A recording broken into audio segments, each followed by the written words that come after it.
అడగదలుచుకున్న ఇవాళ ప్రజాపాలన పోవాలి, పాపాల భైరవుడు రావాలి అనేటోని నేను ఈ వేదిక మీద నుంచి నిలదీయదలుచుకున్నా.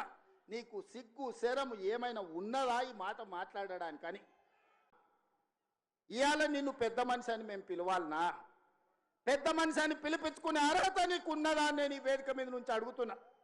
నేను అడుగుతున్నా ఇవాళ పెద్ద మనిషిని, ప్రజాపాలన ఎందుకు పోవాలి, పాపాల భైరవుడు అధికారులు ఎందుకు రావాలో నువ్వు జవాబు చెప్పాలి.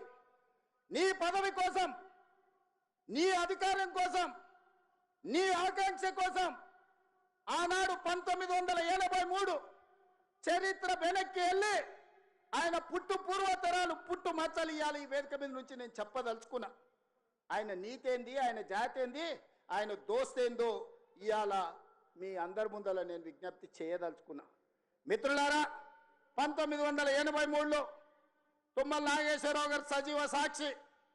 ఆనాడు అన్న పెద్దలు నందమూరి తారక రామారావు గారు యువ న్యాయవాదిగా జగిత్యాలలో న్యాయవాది పదవిని బాధ్యత నిర్వహిస్తుంటే పిలిచి భుజం తట్టి నీకు ఎమ్మెల్యే టికెట్ ఇచ్చి నీకు ఎక్సైజ్ శాఖ మంత్రి ఇస్తే సంవత్సరం తిరిగే లోపలనే అన్న ఎన్టీఆర్ను వెన్నుపోటు పడిచి నాదెండ్ల భాస్కరరావుతోని జట్టు కట్టిన నువ్వు నాదెండ్ల భాస్కరరావు సోపతిని వదిలి కాంగ్రెస్ పార్టీలకు వచ్చి 40 సంవత్సరాలు పూర్తయింది.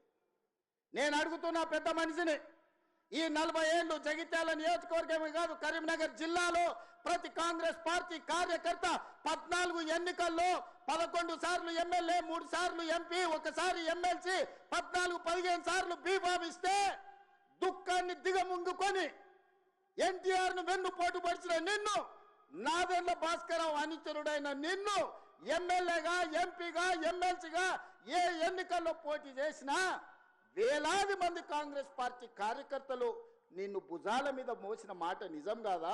పల్లకిలో అసెంబ్లీకి పంపిన మాట నిజం కాదా? మిత్రులారా, 40 ఏళ్ళు నీ కోసం, నీ పదవి కోసం, నీ కుటుంబంలో జడ్పీటీసీ, ఎంపీపీ ఏ పదవి వచ్చినా నీ కుటుంబానికి ఇచ్చుకున్నా జగిత్యాల కాంగ్రెస్ పార్టీ కార్యకర్తలు మౌనంగా నీ కుటుంబానికి ఊడిగం చేసిన మాట నిజం కాదా? గ్రామంలో ఉన్నోడు గ్రామంలో ఉండాలి, మండలంలో ఉన్నోడు మండలంలో ఉండాలి, జిల్లాలో ఉన్నోడు నియోజకవర్గంలో ఉన్నోడు నియోజకవర్గంలో ఉండాలని పాపంది చేసింది నువ్వు కాదా? మొన్న నేను జగిత్యాల కార్యకర్తలను కలిస్తే ఒక్కొక్కరు తమ కష్టాలను మనసు విప్పి మాట్లాడుతుంటే నాకు ఆశ్చర్యపోయినా. గాంధీ భవన్ చూసి ఒక నాయకుడు చాలా సంవత్సరాల తర్వాత మెట్రోలో పోతుంటే గాంధీ భవన్ కనిపిస్తే ఆనందంతో కన్నీళ్లు గారిని ఆనంద బాష్పాలు గార్చిన మెట్రోలో నన్ను ఇట్లా గాంధీ భవన్ చూసిన మా నాయకుడు ఎన్నో నన్ను గాంధీ భవన్కు తీసుకుపోలేదని చెప్తుంటే నాకు నిజంగా మనసులో కలుక్కుమన్నది. ఇట్లాంటి కర్కోటకులైన నాయకులు ఉంటారా అని.